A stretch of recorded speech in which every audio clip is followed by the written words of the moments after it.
Sir இப்போ தாங்க நீங்கள் பேசும்போது ஒரு வார்த்தை சொன்னீங்க, பிதஅத் அப்படின்னு சொல்லி. இது வந்து பிதஅத் அப்படின்றது நிறைய பேசுகிறாங்க. ஸல்லல்லாஹு சொல்லியிருக்கிறாங்க, குல்லு பிதஅத்தின் ضلالة குல்லு ضلالة ஃபின்னார் அப்படின்றாங்க. இந்த பிதஅத்னா என்ன, எந்தெந்த மாதிரியான காரியங்கள்லாம் பிதஅத் ஆகும், எதெல்லாம் பிதஅத் இல்லை அப்படின்றதுக்கான விளக்கங்கள். நல்லது.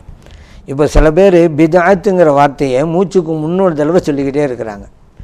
எதுக்கெடுத்தாலும் பிதாத்து அப்படிமா, நடந்தால் பிதாத்து, உட்கார்ந்தால் பிதாத், எல்லாத்தையும் பிதாத்து அப்படின்றே சொல்லிக்கிட்டே இருக்கிறாங்க. நான் சொல்கிறது எது பிதத்து இல்லை அதை சொல்லிட்டு போவோம் அப்படின்ட்டு. எல்லாத்தையும் பிதாத்துன்னு சொன்னால் நம்ம அப்படி தானே கேட்போம். பிதாத்துக்கு நபி ஸல்லல்லாஹு அலைஹி வஸல்லம் அவர்கள் ஒரு இலக்கணம் கொடுத்தாங்க. மன் அஹ்தஸ ஃபீ அம்ரினா ஹாதா மா லைஸ மின்ஹு ஃபஹுவ ரத்துன். இந்த மார்க்கத்திலே இல்லாத ஒன்றை ஒருவர் உருவாக்கினால் அது பிதாத்து, அது மறுக்கப்பட வேண்டும் அப்படின்னு சொல்லிட்டாங்க. ஃபஹுவ ரத்துன்ட்டாங்க. அது வந்து மறுக்கப்பட வேண்டும். இது புகாரிலே பதிவு செய்யப்பட்ட ஹதீஸ். மார்க்கத்திலே இல்லாத ஒன்று பாருங்க எவ்வளோ அழகா, மன் அஹ்தஸ ஃபீ அம்ரினா மா லைஸ மின்ஹு, இந்த மார்க்கத்தில் இல்லாத ஒன்றை உருவாக்குவது, அதான் பிதாத்து. இப்போ நம்ம பராத் இரவில் நின்று வணங்குறோமே, அது என்ன பிதாத்தா? அல்லாஹ் தான் வணங்கணும், வணங்கும்னு ஹதீஸில் இருக்கிறது அல்லவா, படைக்கப்பட்டு அதற்காக தானே. குர்ஆன் ஷரீஃப் ஓதனோமே, அது பிதாத்தா? அல்ல இறைவனிடம் நாம் பாவமன்னிப்பு தேடினோமே, அது பிதாத்தா? துவா செய்யணும் தானே மார்க்கம் சொல்லுது.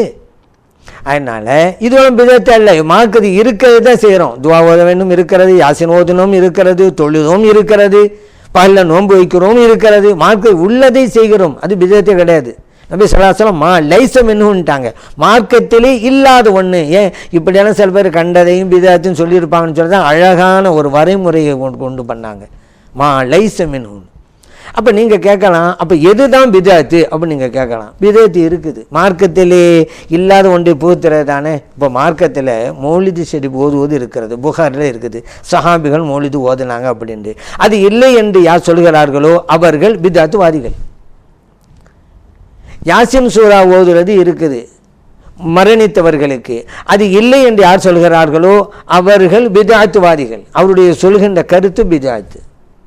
நபி ஸல்லல்லாஹு அலைஹி வஸல்லம் அவர்களை கனவிலே காணலாம், புகாரிலே இருக்கிறது. கனவிலே காண முடியாது என்று சொல்வது பிதஅத்து, சொல்லக்கூடியவர்கள் பிதஅத்துவாதிகள். ஒரு ஜனாசாவுக்கு 2 ஜனாசா தொழுகை நடத்துவதை உருவாக்கி இருக்கிறாங்க. இப்போதைக்கு வீடுகளில் வச்சு ஒரு தடவை நடத்திட வேண்டியது, அப்புறம் பள்ளிவாசலில் வந்து இன்னொரு தடவை நடத்துறது. நபி ஸல்லல்லாஹு அலைஹி வஸல்லம் உடைய காலத்திலே ஜனாசா தொழுகை என்பது ஜமாத் நடைபெற்றது ஒரு இடத்தில் தான். இப்போ 2 இடத்தில் நடத்துகிறார்கள். பிதஅத், ஏன் மார்க்கம் இல்லாத ஒன்றை புகுத்துகிறார்கள். ஹுத்பாவை அரபி மொழியில் ஓத வேண்டும், ஏன்னா அது இபாதத்துங்கிறனால தமிழில் நடத்துகிறார்கள், அது பிதஅத்து.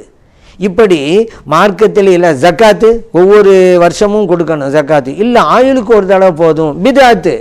இது மார்க்கம் இல்லாத ஒன்றை புகுத்துவது. அவர்கள் தான் பிதஅத்தை செய்து கொண்டிருக்கிறார்கள். சுன்னத்தை செய்து கொண்டிருக்கிற நம்மை பார்த்து பிதஅத்து என்று சொல்லி கொண்டிருக்கிறார்கள் பிதஅத்துவாதிகள்.